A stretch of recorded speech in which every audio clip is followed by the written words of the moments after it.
هو علی کل شیء قدیر، اسے ہر شے کی قدرت حاصل ہے۔ لیکن اصل بات جو ہے میں آپ کو بتانا چاہتا ہوں، یہ ہے سائیڈ ایشو، اصل ایشو ہے فلسطین کا جو شروع ہونے والا ہے، بھٹی دہکے گی وہاں۔ ظاہر بات ہے کہ اگر کوئی بہت بڑا اقدام ہو جاتا ہے فلسطینیوں کے خلاف، اور اگر واقعتاً مسجد اقصیٰ اور قبۃ الصخرہ گرا دیے جاتے ہیں، جو طوفان اٹھے گا عالم عرب میں، یہ حسنی مبارک ہو یا شاہ خالد ہو یا کوئی اور ہو، یہ نہیں روک سکتے اس طوفان کو۔ نوجوان خون اٹھے گا، غیرت اور جو بھی حمیت ہے۔ مسلمان ان پڑھ سے ان پڑھ اور بالکل بے دین، وہ بھی مسجد کی حرمت پر کٹ مرنے کو تیار ہو جاتا ہے۔ مسجد تو بنا دی شب بھر میں ایمان کی حرارت والوں نے، من اپنا پرانا پاپی ہے، برسوں میں نماز ہی بننا سکا۔ وہ چاہے کانپور کی مسجد سے مسلمانوں نے جانے دی ہے، چاہے وہ شہید گنج کی مسجد تھی مسلمانوں نے جانے دی ہے، چاہے نماز نہ پڑھتے ہو، لیکن یہ جو حرمت اور یہ جو حمیت اور یہ غیرت ہے، اس سے جو طوفان اٹھے گا یہ ہوگا اس ملحمۃ العظمیٰ، اس کی طرف پیش رفت ہو رہی۔ کتاب الملاحم سے احادیث کے حوالے سے کہ جن جنگوں کا حوالہ دیا حضور نے، پیشن گوئی کی ہے، اس کا نقطہ آغاز تھا خلیج کی جنگ۔ صدام حسین نے اسے کہا تھا یہ مدر آف وارز ہے، ام المحارب، یہ ایک جنگ نہیں ہے۔ اس کا نقشہ بھی حدیث میں موجود ہے، پیشن گوئی موجود تھی، اس وقت بھی ہم نے شائع کی تھی۔ لیکن اس میں جو جنگ اب ہونے والی وہ الملحمۃ العظمیٰ۔ ملحمہ کسے کہتے ہیں؟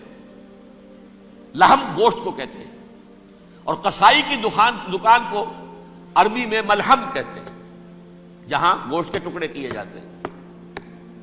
آج کل مشینوں سے ہوتے ہیں، اب جو ہے وہ ہاتھ سے چھریوں سے نہیں ہوتے، لیکن ٹکڑے ہو رہے ہوتے ہیں، جسموں کے چیتھڑے اڑ رہے ہوتے ہیں۔ ملحمہ، یہی لفظ استعمال کیا تھا حضرت سعد ابن عبادہ نے رضی اللہ تعالی عنہ یوم فتح مکہ۔ ان کے دل میں تھا کہ اب ہم انتقام لیں گے ان عربوں سے، ان قریش سے۔ الیوم یوم الملحمہ، الیوم یوم الملحمہ، یہ کہتے ہوئے جا رہے تھے، ایک خاص کیفیت۔ آج ہے گوشت کے ٹکڑے اڑانے کا دن۔ حضور سے کہا کسی نے جا کر کے ساتھ تو یہ کہہ رہے ہیں الیوم یوم الملحمہ، الیوم یوم الملحمہ۔ حضور نے فرمایا نہیں، ان سے کہو جا کر الیوم یوم المرحمہ، الیوم یوم المرحمہ، آج رحمت کا دن ہے، آج تو میں ان سب کو معاف کروں گا۔ لا تثریب علیکم اليوم، میں تم سے وہی بات کہہ رہا ہوں جو میرے بھائی یوسف نے کہی تھی اپنے بھائیوں سے، اذهبوا فانتم الطلقاء، جاؤ تم سب کے سب آزاد۔ وہ ملحمہ ہے جس کو کہ حضور نے حضرت معاذ بن جبل رضی اللہ تعالیٰ عنہ سے روایت ہے، اس میں سے جو ابو داؤد میں روایت آئی ہے اس میں الملحمۃ العظمیٰ، عظمیٰ مؤنث ہے اعظم کا۔ آپ کہتے ہیں جنگ عظیم اول، جنگ عظیم دوم، عظیم کا باپ ہو گیا اعظم، سب سے بڑا، اور اس کا مؤنث ہے سب سے بڑی، عظمیٰ، الملحمۃ العظمیٰ، سب سے بڑی لڑائی۔ میرے نزدیک یہ وار کے معنی میں نہیں ہے، بیٹل کے معنی میں۔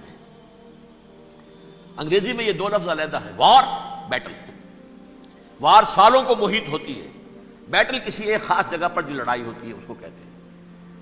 حضور کے اور قریش کے درمیان 6 سالہ وار تھی، جنگ تھی، لیکن battles, battle of Uhud, battle of Badr, یہ بیٹلز تھی، لڑائیاں تھیں۔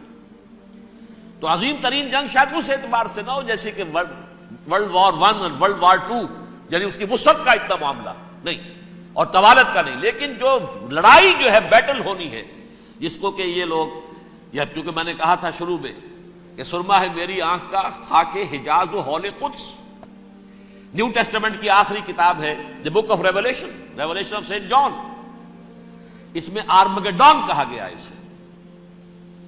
ہر مجدون، یہ عبرانی لفظ ہے، ہر کہتے ہیں اونچی جگہ کو، سطح مرتفع، مجدون میگیڈو، میگیڈو ایک وادی ہے، مرتفع، وادی مرتفع، یہ ہے واقع لبنان، اسرائیل اور شام کے درمیان جو ٹکڑا، جو ٹرائنگل بنتی ہے، یہ ہے، یہاں پر بڑی جنگ لڑی جائے گی، اور یہ جنگ جنگ صلیب ہوگی جو کہا ہے بش نے، یہ جنگ صلیب۔ سیکنڈ ملینیم شروع ہوئی تھی تو پہلی صلیبی جنگ ہوئی تھی، تھرڈ ملینیم شروع ہوا ہے، یہ سیکنڈ صلیبی جنگ ہے، یہ کروسیڈ ہے۔ اور میں اس مرتبہ امریکہ گیا تھا تو پہلی مرتبہ مجھے وہاں ایک رسالہ ملا ٹرمپٹ نام کا، یہ امریکہ کے جو بہت ایکسٹریمسٹ قسم کے پروٹیسٹنٹس ہیں، یہ ان کا رسالہ ہے، اور ان کے بارے میں اب کہا جا رہا ہے وہ کرسچین زائنسٹ ہیں۔ آپ شاید پہلی مرتبہ یہ لفظ سن رہے ہو۔